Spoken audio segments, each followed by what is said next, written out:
Hi viewers, வணக்கம். இன்னைக்கு நம்ம பார்க்க போகிறது கிழங்கு புட்டு. வாங்க போய் பார்க்கலாம். நான் இன்னைக்கு கிழங்கு புட்டு செய்கிறதுக்கு மரவள்ளி கிழங்கு எடுத்திருக்கேன். இப்போ இதை நம்ம கட் பண்ணிடலாம். கட் பண்ணி தோல் எடுத்துடலாம். இதில் மண் இருக்கும், அதனால இந்த ரெண்டு சைடும் நம்ம கட் பண்ணிக்கணும்.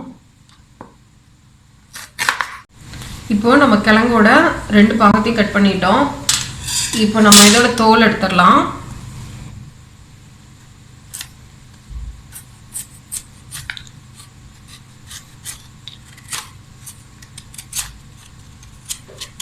இதோட ஃபுல் தோலையும் நான் எடுத்துட்டு உங்களுக்கு காட்டுறேன்.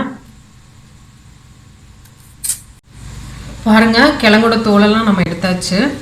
இப்போ இதை நம்ம அந்த துருவுறதை வச்சு, வீட்டில் இருக்கோம் எல்லாருக்கிட்டையும், இந்த துருவுறதை வச்சு நம்ம துருவலாம்.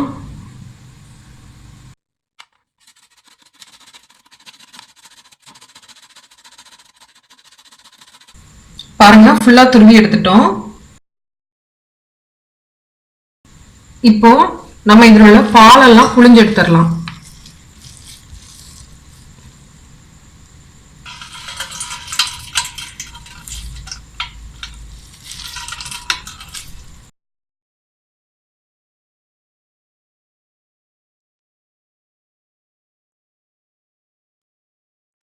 பாருங்க, அதில் உள்ள பால் ஃபுல்லா புழிஞ்சு எடுத்துட்டோம்.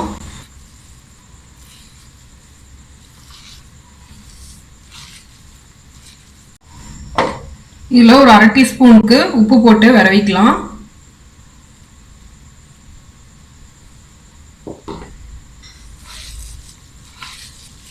நல்லா மிக்ஸ் பண்ணுங்க. இவ்வளோ உப்பு ஒரே இடத்துல இருக்கும்.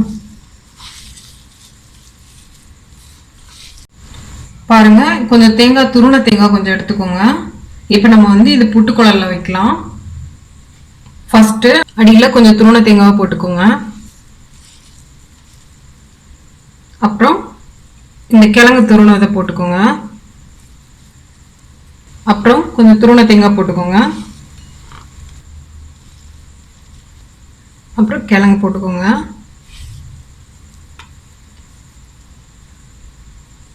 அப்புறம் துருவன தேங்காய். இப்போ இதை நம்ம புட்டுக்குழல அடுப்புல வச்சிடலாம். ஒரு 5 to 7 minutesல புட்டு வெந்துடும். நம்ம பார்க்கலாம். பாருங்க, புட்டு வெந்துருச்சு, நல்லா புகை வருது. நம்ம இப்போ ஆஃப் பண்ணிடலாம். இப்போ புட்டை ஒரு பிளேட்டுக்கு மாத்திடலாம்.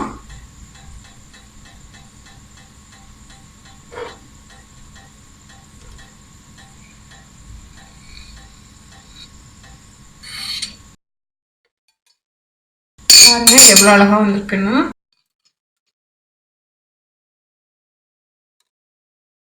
இப்போ நம்ம இன்னொரு தடவை புட்டை வைக்கலாம். ஃபர்ஸ்ட் கொஞ்சம் தேங்காய் போட்டுருங்க. அடுத்தது கிழங்கு, அப்புறமா கொஞ்சம் தேங்காய், அப்புறம் கிழங்கு, அப்புறம் தேங்காய் போட்டுடலாம். இப்போ இதை ஸ்டவ்வில் வச்சுட்டோம். இது ஒரு 5 to 7 minutes வேகட்டும். அதுக்கப்புறம் பார்க்கலாம். பாருங்கள், ரெண்டாவது வச்ச புட்டு நல்லா ரெடி ஆயிடுச்சு. இப்போ இதை நம்ம டிஸ்பிளேக்கு மாற்றிக்கலாம்.